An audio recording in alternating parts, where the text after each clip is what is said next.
परमेश्वर का धन्यवाद हो, इस समय के लिए परमेश्वर का धन्यवाद हो।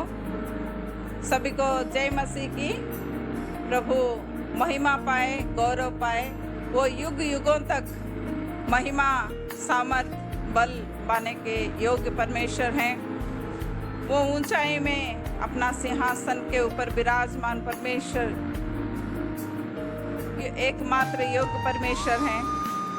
उनके उपस्थिति के लिए, उनकी करुणा और दया के लिए धन्यवाद हो। हमारा छोटा सा विटनेस टीम के तरफ से आप सभी को जय मसीह की। और हम सब थोड़ा प्रार्थना में बैठेंगे ये वचन सुनते वक्त। मैं आशा करती हूँ हम सभी लोग परमेश्वर के दया से अच्छे हैं। ये पहला वचन है विटनेस टीम के तरफ से हिंदी में जो हम लोग रिलीज़ कर रहे हैं। इससे पहले उड़िया भाषा में हमने रिलीज़ किया है। हमारे छोटी चैनल के लिए प्रार्थना करते रहिए। प्रभु का धन्यवाद हो। परमेश्वर का वचन से हम देखेंगे मत्ती सुसमाचार का 28 का 6। ऐसा लिखा हुआ है, वो यहाँ नहीं है परंतु अपने वचन के अनुसार जी उठा है। तो यहाँ पे कुछ स्त्री जा रहे हैं यीशु मसीह को कब्र में ढूंढने के लिए। कब्र के अंदर जाकर यीशु मसीह के साथ जो उनके रीति नीति के अनुसार मरे हुए शरीर को कुछ मसाले वगैरह लगाकर शरीर को पुनरुत्थान होने तक प्रिजर्व करके रखेंगे, उसीलिए वो लोग जा रहे हैं, वो स्त्रियां। तो यीशु मसीह के शरीर को जब वो लोग देखने जा रहे हैं, वो कब्र के पास जा रहे हैं, तो वो लोग क्या देख रहे हैं? स्वर्गदूत वहां पे बैठे हुए हैं और वो स्वर्गदूत कह रहे हैं, तुम लोग जिस यीशु मसीह को ढूंढ रहे हो वो यहाँ पर नहीं है, कब्र के अंदर वो नहीं है, वह यहाँ नहीं है परंतु अपने वचन के अनुसार जी उठा है। यीशु मसीह पहले से ही बोल चुके थे कि मैं कब्र में नहीं रहूंगा, कब्र मुझे बांध के नहीं रख सकता, मृत्यु मरण मुझे मौत बांध के नहीं रख सकता। ऐसी कोई ताकत नहीं है जो यीशु मसीह को, यीशु मसीह के वचनों को, यीशु मसीह के ताकत को, उनके सामर्थ्य को जो बांध के रख पाएगा। तो यीशु मसीह ने अपने शिष्यों से, अपने चेलों से ये बात बोला, मगर शायद घबराहट के वजह से, शायद डर के वजह से वो लोग भूल गए उन बातों को। क्योंकि जब यीशु मसीह को बांध कर क्रूस के लिए उन्हें घसीट कर ले जा रहा था, तो उस समय में शिष्य लोग बहुत डर गए थे। मौत से कौन नहीं डरता? जब हमारे जिंदगी में भी मौत के जैसे परिस्थिति आती हैं, क्या हमें डर नहीं लगता है? डर लगता है। वो लोग भी भूल गए कि यीशु मसीह बोले थे 3 दिन के बाद मैं जी उठूंगा। मरियम जा रही है किस लिए? यीशु मसीह का शव देखने जा रही है, मरा हुआ शरीर देखने जा रही है। वो उठने वाला यीशु मसीह को देखने नहीं गई थी मरियम। वो भूल गई थी कि मेरे भाई को 4 दिन के बाद यीशु मसीह ने उठाया है। क्या यीशु मसीह खुद नहीं उठ सकता है? उठ सकता है, मगर वो भूल गई थी। जब हमारे जीवन में ताड़ना, कष्ट, निंदा, तकलीफें आती हैं, तो हम लोग परमेश्वर को, वचन को भूल जाते हैं, परमेश्वर की प्रतिज्ञा, उनके प्रॉमिस को भूल जाते हैं। जिस मरियम ने शरीर को ढूंढने गया, उसी मरियम के घर में पुनरुत्थान का काम हुआ था। 3 दिन नहीं, 4 दिन का मरा हुआ आदमी को यीशु मसीह ने जी उठाया। उनको पहले से ही समझा रहे थे यीशु मसीह, ये सब काम करके अपने क्रियाओं के द्वारा यीशु मसीह समझा रहे थे। देखो, मौत मेरे सामने काम नहीं करेगा, मौत भी मेरे सामने जी नहीं सकता। कितने ही लोग दुष्ट आत्मा से बंधे हुए थे, कितने ही लोग रोगों से पीड़ित थे, कोई रोग यीशु मसीह के सामने खड़ा नहीं हो पाया। यीशु मसीह जब जब जिसको छूते थे, जब जब जिसको आशीर्वाद करते थे, वो लोग बंधन से निकले हैं। भूत लोगों को छोड़ के गए हैं यीशु मसीह को देख के। यीशु मसीह का आवाज सुन के बहुत सारे लोग चंगा हो गए हैं, मरे हुए लोग जी उठे हैं। तो यीशु मसीह लाजर को, मरा हुआ शरीर को जी उठाए। ये बात मरियम और दूसरी औरतें और शिष्य लोग भी, उनके चेले लोग भी भूल गए थे। परिस्थितियां वैसे थे तो स्वर्गदूत जो हैं वो लोग याद दिला रहे हैं, ए नारियां, ए स्त्रियां, क्या कर रहे हो तुम लोग? क्या भूल गए हो यीशु मसीह ने तुम्हें प्रतिज्ञा किया था? तुम लोग को बोले थे मैं नहीं रहूंगा, मैं कब्र में नहीं रहूंगा। तुम लोग मेरे शरीर को सालों साल बचा के रखने के लिए, लेप लगाने के लिए तुम लोग आए हो। तुम्हारा विश्वास कहाँ है? कब्र में तुम्हारा विश्वास मत रखो। कब्र का मतलब क्या है? मरे हुए लोगों को कब्र में रखा जाता है। जब समस्या अधिक से अधिक बढ़ जाता है, इंसान का आशा मर जाता है, आशा निराशा में बदल जाता है, जीवन मरण जैसे दिखने लगता है और कोई उम्मीद नहीं नजर आती। खुद के मन से ही कहते रहते हैं नहीं, और कुछ नहीं हो सकेगा, खत्म हो गया सब कुछ खत्म हो गया।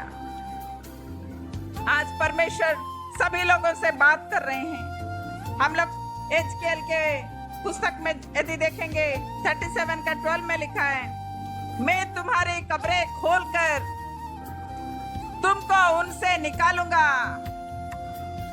मैं तुम्हारी कब्रें खोलकर कब्र के अंदर से निकालूंगा बोल रहे हैं।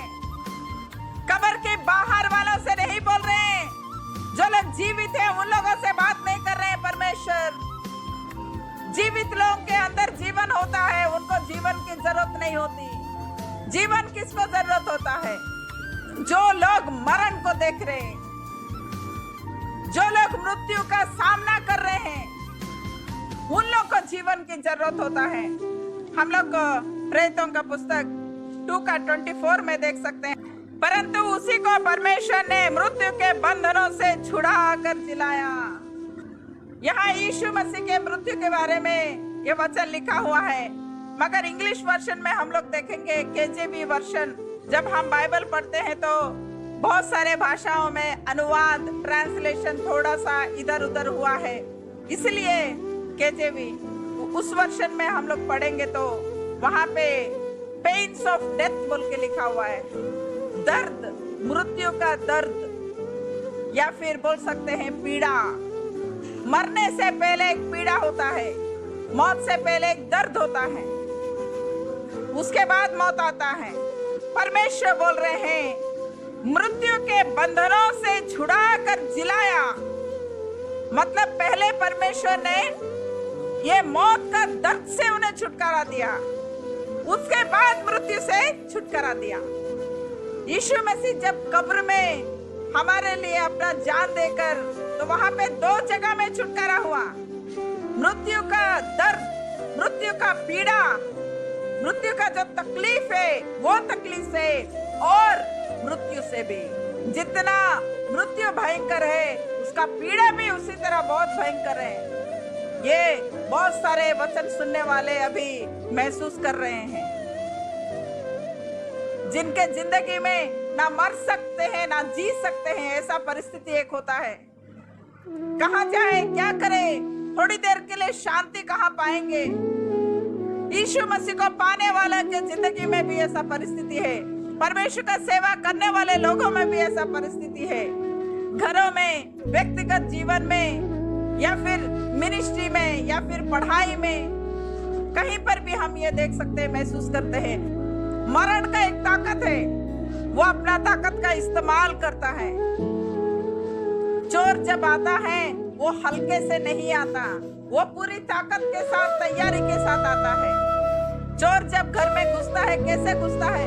पहले पहरा देने वालों को देखता है, क्या सीसी कैमरा लगा है क्या, देखेगा पहले।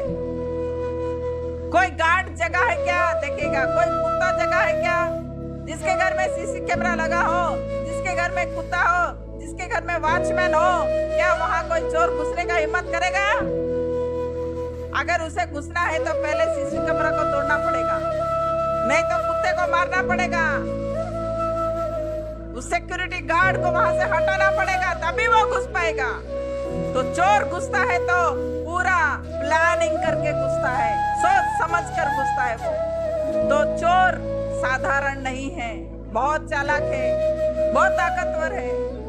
इसलिए परमेश्वर वो चोर के ताकत को नापते हुए अपने ताकत से मृत्यु का जो ताकत है उसको बांध रहे हैं। उससे हमें छुटकारा देने के लिए यीशु मसीह आए हैं। हमारे जीवन में यीशु मसीह आए हैं तो किसके लिए आए हैं? ये मृत्यु की पीड़ा को, ये दर्द को खत्म करने के लिए, ये मृत्यु को हराने के लिए आए हैं। तो परमेश्वर कितने सुंदर प्रतिज्ञा कर रहे हैं, मैं तुम्हारी कब्रें खोलकर तुमको उनसे निकालूंगा। पहले परमेश्वर कब्र के बारे में बात कर रहे हैं। कब्र को खोलना बहुत जरूरी होता है। कब्र को नहीं खोलेंगे तो मरे हुए इंसान को बाहर नहीं निकाल सकते। आज बहुत सारे लोग प्रार्थना करना बंद कर दिए हैं, अपने उम्मीद को, अपने आशा को कब्र के अंदर दफना दिए हैं कि परमेश्वर काम करेंगे, मेरी प्रार्थना सुनेंगे। ये और आशा नहीं रही लोगों में। बहुत सारे लोग इतना पीड़ा में चले गए हैं कि परमेश्वर का वचन तो सुनते हैं मगर उनका दिल नहीं खोल पाते, रो रो कर सूझ गए हैं। परमेश्वर हमारी प्रार्थना नहीं सुनता है। कई लोग तो गिरजाघर जाना भी बंद कर दिए हैं। नहीं प्रभु, हमारा प्रार्थना नहीं सुन रहे हैं, मेरी और प्रार्थना करने की जरूरत नहीं है, मेरा उपवास रहने की जरूरत नहीं है। शैतान क्या किया? उम्मीद को, विश्वास को, आशा को चुरा के ले गया। नहीं, परमेश्वर नहीं सुनेगा तो झूठ हमारे कानों में घुसा दिया है। हम लोग झूठ को सुनते हैं जब परमेश्वर का वचन को सुन नहीं पाते हैं। चर्च जाते हैं, वहां पे वचन चलता रहता है मगर अंदर सुनाई नहीं देता, सिर्फ कानों तक सुनाई देता है मगर अंतरात्मा तक वचन नहीं जा रहा है। क्यों? क्योंकि आशा को कब्र में बंद कर दिए हैं, उम्मीद को, सच्चाई को कब्र में बंद कर दी। परमेश्वर क्या बोल रहे हैं? कब्र को खोलूंगा मैं, तुम्हारे आशाओं को फिर से मैं जिलाऊंगा। उठो, खड़े हो, फिर से प्रार्थना करो, मुझसे मांगो, मैं तुम्हें दूंगा, मुझसे फिर से मांगो।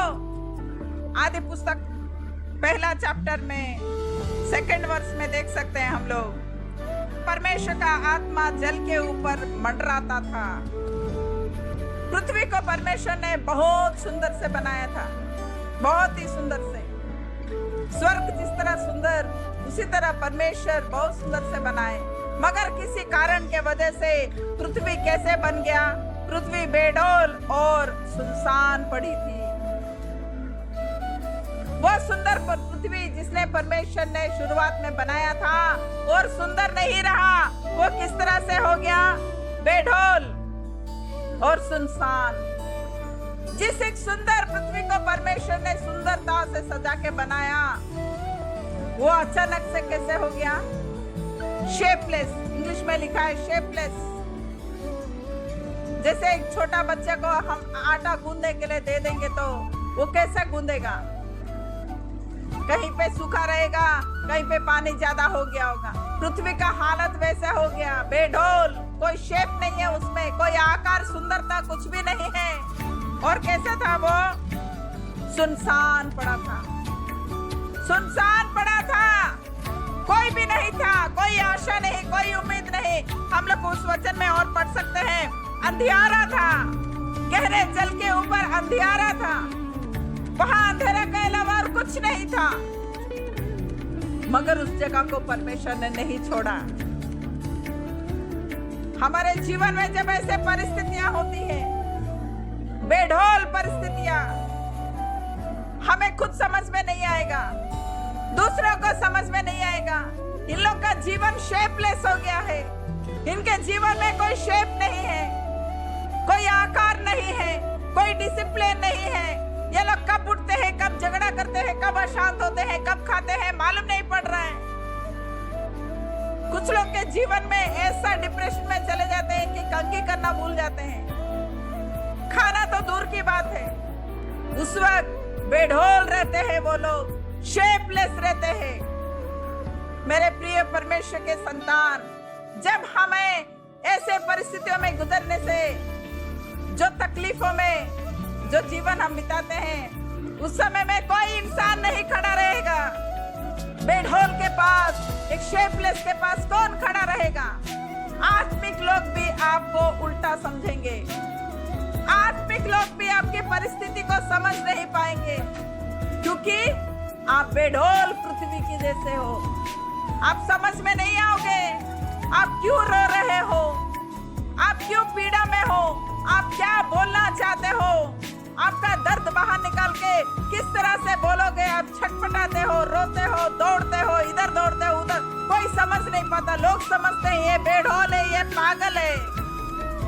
कोई नहीं समझता कि उसके परिस्थिति में गड़बड़ी हुई है, शैतान काम कर रहा है। इसलिए इंसान भी, अच्छे अच्छे स्पिरिचुअल पास्टर्स भी उस समय में आप लोगों का हाथ छोड़ देंगे। मगर एक उम्मीद है, परमेश्वर का आत्मा उस समय हमें नहीं छोड़ता।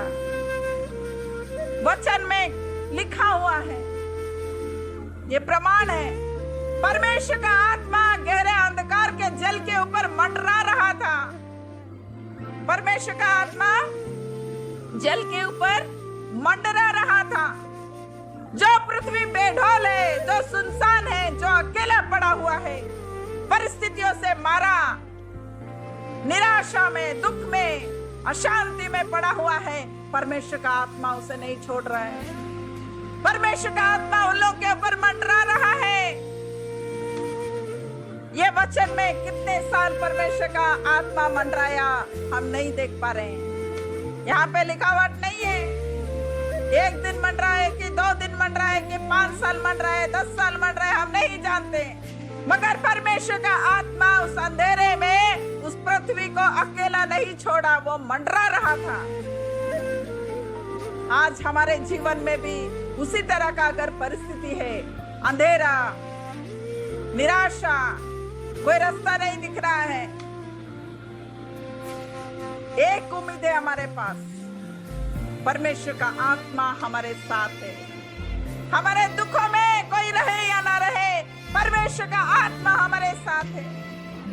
जो मंडराता है, जो अंधेरे से बात करता है, उस दिन जब परमेश्वर का आत्मा पृथ्वी के ऊपर जो मंडराया, आज देखते हैं हम कितना सुंदर पृथ्वी परमेश्वर ने सृष्टि किया। उसी बेढोल पृथ्वी को परमेश्वर ने कितना सुंदर सृष्टि से भर दिया। आज हम लोग पेड़ पौधे गिन नहीं पाएंगे, उतने प्रकार के पेड़ पौधे परमेश्वर ने इस पृथ्वी में बनाया। उसी मिट्टी से निकलवाया जहाँ पे कोई आशा नहीं थी। उसी मिट्टी से बहुत सुंदर सुंदर जंतुओं को बनाया, हम गिन नहीं पाएंगे। उसी मिट्टी से इतने सुंदर फूल निकाले परमेश्वर ने। आज कई जगहों में टूरिस्ट सेंटर बोलते हैं, लोग घूमने जाते हैं, पहाड़ों को, पानियों को, बहुत सारे सुंदर सुंदर सीनरीज को लोग देखने जाते हैं, पैसे खर्च कर जाते हैं। पहले कैसा था यह पृथ्वी? कोई देखने के लायक नहीं था, मगर आज लोग पैसा देके टिकट खरीद के उसी पृथ्वी को देखने जा रहे हैं। ये परमेश्वर का सामर्थ्य है, उनके लिए कुछ भी असंभव नहीं। हम सोचते हैं खत्म हो गया और उम्मीद नहीं है, हम लोग मर जाना बेहतर है, हमारे लिए कोई आशा नहीं है। मगर परमेश्वर का वचन क्या कहता है? उम्मीद रखो, मैंने वचन दिया है उसे पूरा जरूर करूंगा। यजकेल के पुस्तक में हम वही वचन पढ़ रहे हैं, 37 का 12 से लेके 14 तक पढ़ेंगे तो ये सब लिखा हुआ है। इसलिए जब मैं तुम्हारी कब्रें खोलूं और तुमको उनसे निकालूं, तब है मेरी प्रजा के लोगों, तुम जान लोगे कि मैं यहोवा हूं।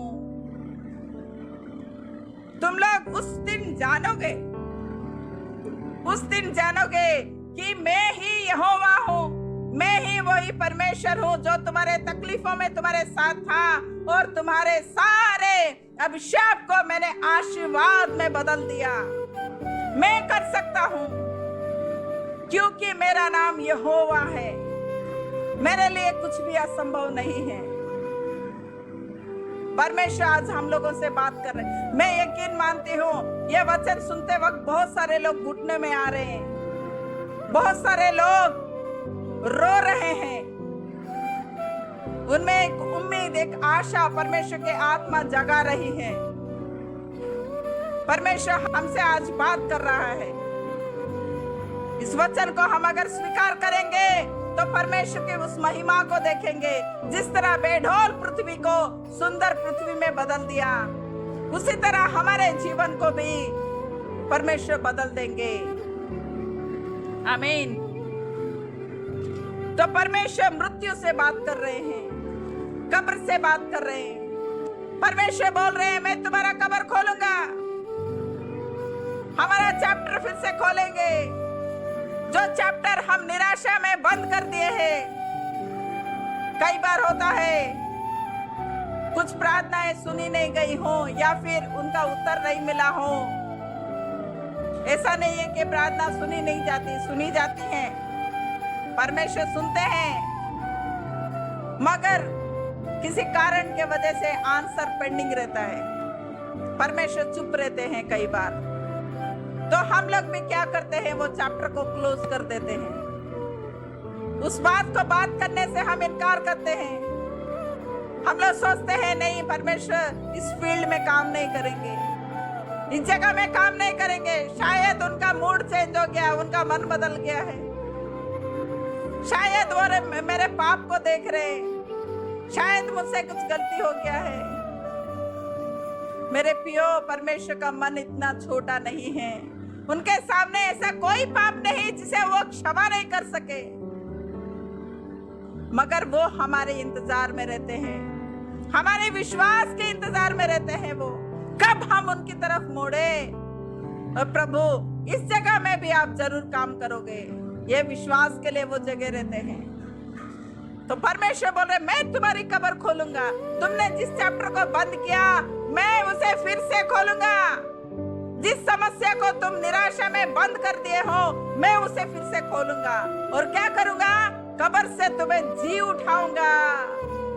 सिर्फ कब्र खोलूंगा ही नहीं, सिर्फ चैप्टर खोलूंगा ही नहीं, उससे तुम्हें जिंदा करूंगा, तुम्हें जीना सिखाऊंगा मैं। यही है पुनरुत्थान की वाणी। यीशु मसीह को मौत का दर्द बांध नहीं पाया, मौत बांध नहीं पाया। वो जी उठे, लोगों के बीच में आज तक वो दर्शन दे रहे हैं। वो कहाँ जन्म हुए थे? यरूशलेम में, यरूशलेम में जन्म हुए। उनका कब्र यरूशलेम में है, उनका पुनरुत्थान यरूशलेम में हुआ। मगर उसका आशीर्वाद हम लोग पा रहे हैं, क्योंकि यरूशलेम के लिए सिर्फ वो पुनरुत्थान नहीं हुए, पूरा मानव जाति के लिए वो पुनरुत्थान हुए। ये वचन सिर्फ इस्राएली लोगों के लिए नहीं है, ये वचन हम सभी के लिए है, पूरा मानव जाति के लिए है। हे कब्र में पड़े हुए लोगों, मैं तुम्हारा कब्र खोलूंगा और तुम्हें जिलाऊंगा। मेरी आत्मा फूंक कर तुम्हें फिर से जिलाऊंगा। ये परमेश्वर की वाणी है। और परमेश्वर कहते हैं कि मैं जो बोलता हूँ उसे करता हूँ, और तब तुम जानोगे कि मैं यहोवा परमेश्वर हूँ, बोल के पूरा करने वाला परमेश्वर। यीशु मसीह के पास वही वचन हम लोग देख रहे हैं, अपने वचन के अनुसार जी उठा है। स्वर्गदूत कह रहे हैं उन स्त्रियों से, अपने वचन के अनुसार वो जी उठा है। उसने बोला था तुम्हें मैं उठूंगा, इसलिए वो जी उठे। आज हमसे वो बात करे मैं तुम्हें उठाऊंगा, तो जरूर उठाएंगे, जरूर उठाएंगे। गिरे हुओं को अपने परिस्थिति में छोड़ने वाले परमेश्वर नहीं है वो। गरीबी में, रोग में, कष्टों में, असंभव परिस्थितियों में हमें छोड़ने के लिए उन्होंने पैदा नहीं किया है। वो एक रेस्पॉन्सिबल फादर है, उनके कंधों में एक रेस्पॉन्सिबिलिटी है हमारा। इसलिए यीशु मसीह के रूप में आके अपना लहू बहाए, हमारे पापों के लिए उन्होंने अपना शरीर को बलि दिया, क्योंकि वो हमारे पिता परमेश्वर है। कोई भी पिता अपने बच्चों को यूं तड़पने के लिए नहीं छोड़ेगा। ये समय है हमें फिर से उम्मीद जगाने का, खुद से बात करने का। यीशु मसीह जिस तरह से कब्र से जी उठे, परमेश्वर का वचन सुनकर, परमेश्वर का बात, परमेश्वर का इच्छा उनके जीवन में हमेशा रहा। तो यीशु मसीह ने बोला, मेरा पिता परमेश्वर मुझे उठाएगा। उन्होंने वचन बोल दिया है। जब पिता परमेश्वर वचन मुंह से निकाल देता है, वो पूरा होकर ही रहता है। तो हमसे आज परमेश्वर फिर से बात कर रहे हैं। हमसे आज बात किए तो निश्चय ही हमें फिर से उठाएंगे। वो अपने बात को रखने वाला परमेश्वर है, वो प्रॉमिस कीपर है। अपने वचन को कभी इधर उधर नहीं करते। वो इंसान भूल जाता है।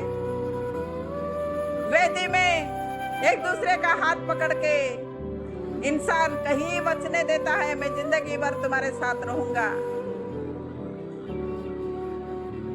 बच्चों को हाथ पकड़ के चलाते वक्त मैं तुम्हारी जिंदगी में ऐसा करूंगा, वैसा करूंगा, बहुत सारे वचने देते हैं, मगर समय के अनुसार वो वचने वो भूल जाता है। इंसान भूल जाएगा, परमेश्वर नहीं भूलेंगे। यीशु मसीह हमारे भविष्य में काम करते हैं, गुजरी हुई जिंदगी में भी वो काम करते हैं। यीशु मसीह पुनरुत्थान हुए थे सिर्फ उनके बाद के लोगों के लिए नहीं, उनके पीछे वाले लोग आदम तक के लिए। तो पुनरुत्थान का जो ताकत है सिर्फ आगे ही नहीं जाता, पीछे तक जाता है। जिंदगी में पुराने दिनों में किए हुए सारे पापों को अपने पुनरुत्थान शक्ति से एक टेस्टमनी बनाएंगे परमेश्वर, एक साक्ष्य बनाएंगे,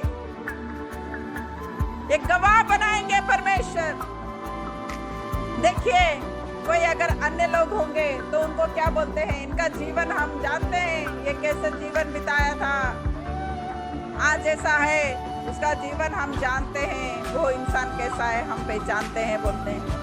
मगर कोई व्यक्ति यीशु मसीह में आता है तो उसके बारे में क्या बोलते हैं, ओ इसका जीवन ऐसा था, आज कैसा परिवर्तन हो गया है, यीशु मसीह ने इसका जिंदगी बदल दिया है। तो पुराना जो खराब जिंदगी है वो यीशु मसीह का गवाही देता है, यीशु मसीह का गवाही देता है। कोई भी चीज व्यर्थ नहीं है। मरियम और मार्था ने क्या सोचा, कब्र मत खोलिए, कब्र मत खोलिए, हमारा नाक हमें बंद करना पड़ेगा, बहुत स्मेल होगा, बॉडी बहुत स्मेल होगा, गंद मरेगा। यीशु मसीह आप जानते नहीं हो क्या, 4 दिन हो गया है, कब्र मत खोलिए प्लीज। यीशु मसीह बोल रहे हैं, मुझे तो कब्र खोलना ही है, मुझे तो चैप्टर खोलना ही है। यीशु मसीह के कब्र के सामने जब सैनिक लोग जगे थे, यीशु मसीह के कब्र के वो पत्थर में क्या किए थे, चेन्स बांध दिए थे। यीशु मसीह जी उठेगा बोल के बोल दिया है, या तो ये जी उठेगा या तो उनके चेले लोग आके शरीर को उठा के चोरी करके ले जाएंगे। इसीलिए हम लोग क्या करेंगे, गवर्नमेंट से परमिशन लाके यीशु मसीह के कब्र में चेन्स बांध दिए, चाबी ताला सब लगा दिए हैं। वहां पे बाहर जगने वाले जो सोल्जर्स हैं, सैनिक हैं, उन लोग को 3 दिन में क्या नाक में स्मेल आया क्या यीशु मसीह का। जब कोई इंसान मरता है तो वहां पे सेंट मारते हैं, आइस बॉक्स में रखते हैं, क्यों, बॉडी स्मेल नहीं होगा। जो लोग देखने आते हैं उन लोगों को शरीर का गंध नहीं मारना चाहिए। इंसान का शरीर बहुत बास मारता है। कई बार हमारे रिश्तेदार जब दूर में रहते हैं तो हमें बुलाते बुलाते देर हो जाता है, तो शरीर को आइस में रखना पड़ता है। आइस में रखने से भी रूम में सेंट मारना पड़ता है, शरीर उतना गंध मारता है। मगर क्या यीशु मसीह का शरीर स्मेल हुआ था क्या कब्र में? नहीं हुआ। उनका पवित्र शरीर है। मार्था कह रही है, प्रभु लाजर स्मेल होगा प्रभु।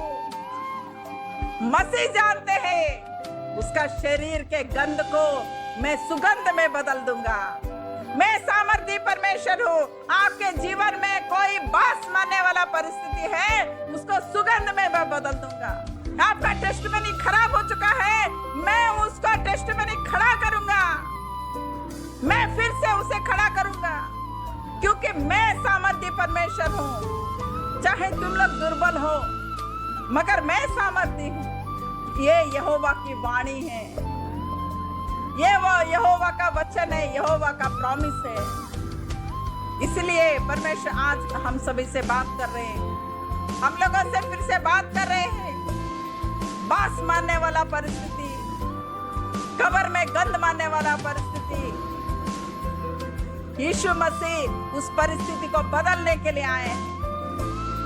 टेस्टिमनी जो खराब हुआ है, जो गिर चुके हैं सेवक लोग, उनसे परमेश्वर बात कर रहे हैं। पाप को छोड़िए, उठिए, मैं तुम्हारे साथ हूँ। तुम्हारे पुरानी जिंदगी को फिर से मैं खड़ा करूंगा। तुम्हारे मरे हुए परिस्थितियों में मैं जीवन डालूंगा, क्योंकि जीवन तुम लोग नहीं लाओगे, मैं लाऊंगा। और वो जीवन साधारण जीवन नहीं, अनंत जीवन। जो मरे हुए व्यक्ति में जो बास मारता है, अनंत जीवन का सुगंध डालूंगा मैं। अनंत जीवन का सुगंध बहुत अच्छा है। इसलिए लाजर का शरीर फिर से जी उठा और उसके शरीर में कोई गंध नहीं है। उसको बंधा हुआ था बहुत सारे कपड़ों से। वो कपड़े जब खोल रहे हैं, उनके बहनों को बास नहीं मारा, लाजर बास नहीं मारा। अनंत जीवन का सुगंध लाजर के अंदर भर गया। इसलिए उसकी बहनें उसके पास जाके उसे छू रहे। आज हमसे परमेश्वर बात कर रहे हैं। हमारे जीवन में बास मारने वाला परिस्थिति सुगंध में बदलने यीशु मसीह आए हैं। सारी परिस्थिति अभी अनंत जीवन के सुगंध से भर जाएंगे। जो लोग कब्र में ढूंढने आएंगे, लोग सोचते हैं इन लोग का जीवन खत्म, इन लोग का जीवन में आशा नहीं है, ये लोग बदलेंगे नहीं। कई बार पास्टर लोग भी ऐसे फैमिली से ऐसे ही बात करते हैं, निराशा की बातें। ये और नहीं सुधरेगा, ये और नहीं सुधरेगा। परमेश्वर कह रहे हैं क्या वो बात? हम किसकी बात सुनना है? हमें परमेश्वर का बात सुनना है। परमेश्वर जब बोलेंगे नहीं, उम्मीद छोड़ दो और प्रार्थना मत करो, तब प्रार्थना बंद कीजिए। मेरे परमेश्वर तो कभी वैसे नहीं बोलेंगे। मेरे परमेश्वर कभी किसी को मना नहीं किए हैं। हम अगर वचन सही तरीके से पढ़े तो यीशु मसीह ने आज तक किसी को मना नहीं किया है। जिन्होंने जो चीज मांगा, दया के साथ यीशु मसीह ने उनको वो चीज दिया। तो इतने सालों से जो चीज मांग रहे हैं, क्या परमेश्वर इतना निर्दय है कि वो नहीं सुन रहा है, नहीं देख रहा है, नहीं देगा?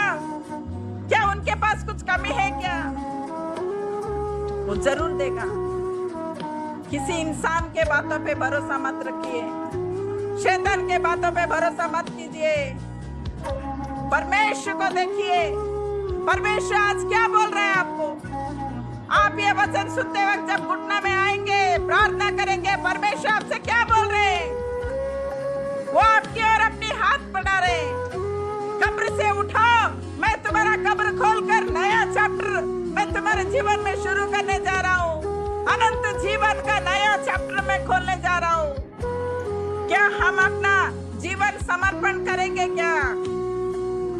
अगर हम आज अपना जीवन समर्पण करेंगे परमेश्वर के हाथ में, तो उस अनंत जीवन को महसूस करेंगे जो हमें हमारे लिए नई उम्मीद है यीशु मसीह लेकर आए, जिसमें सुगंध भरा हुआ है। हमारी पुरानी जिंदगी को खत्म करके सुगंध से बनने वाला अनंत जीवन। आज अगर हम खुद को समर्पण करेंगे, परमेश्वर के चरणों में आएंगे, तो उस जीवन को हम प्राप्त करेंगे। मैं सभी विश्वासी अविश्वासी सेवक लोगों से अनुरोध करती हूँ, रिक्वेस्ट करती हूँ, सारी लज्जा छोड़कर ये वचन सुनते वक्त अपने आप को समर्पण करें। ये मेरी आवाज नहीं है, ये पवित्र आत्मा का आवाज है। हम अगर घुटने टेक कर परमेश्वर के सामने अपने आप को नम्र कर कर इस वचन को अगर विश्वास करेंगे, तो हमारे कब्र खोलकर हमारे जिंदगियों में परमेश्वर नई उम्मीद के साथ अनंत जीवन भर देंगे। आज विश्वास करने का समय है। आज फिर से नया चैप्टर स्टार्ट करने का समय है, नई उम्मीद के साथ, यीशु मसीह के साथ। हमें नहीं भूलना चाहिए, अंधेरे में पृथ्वी को परमेश्वर ने अकेला नहीं छोड़ा। बेढौल पृथ्वी को परमेश्वर ने अकेला नहीं छोड़ा। उनका आत्मा उस पृथ्वी के साथ मंडरा रहा है। हमारे परिस्थितियों में भी पवित्र आत्मा मंडराता है, छटपटाता है। इनके जीवन में कैसे मैं बदलावट लाऊं, नई उम्मीद लाऊं, कैसे समझाऊं इनके मन को कि यीशु मसीह की ओर देखो। पवित्र आत्मा मंडराता है, हमें समझाने की कोशिश करता है। देखो, ऊपर की ओर देखो, नीचे मत देखो, दाएं बाएं मत देखो। इस वचन को हमें याद रखना है, इस वचन को याद रखना है और परमेश्वर के सम्मुख में खुद को समर्पण करना है। आज हमारे मृत देहों के साथ, मृत परिस्थितियों के साथ, असंभव फिर से जी ना उठ सकने की परिस्थितियों के साथ, रोगों के साथ, पीड़ाओं के साथ परमेश्वर बात कर रहे हैं। मैं कब्र खोल के फिर से जिलाऊंगा।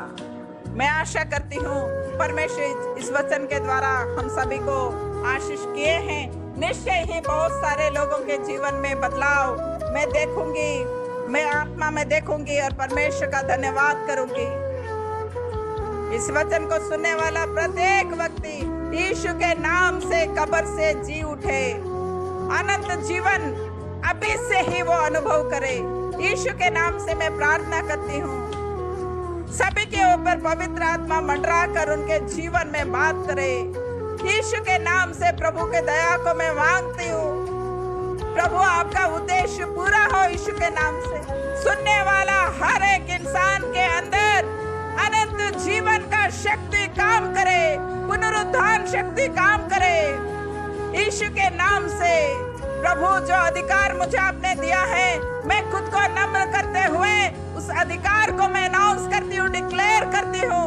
यीशु के नाम में जो अनंत जीवन पुनरुत्थान है, उसको हर एक परिस्थिति में, हर एक मुर्दे लोगों में, मुर्दे परिस्थितियों में यीशु के नाम से मैं डिक्लेयर करती हूँ, जीवन आए, अनंत जीवन आए।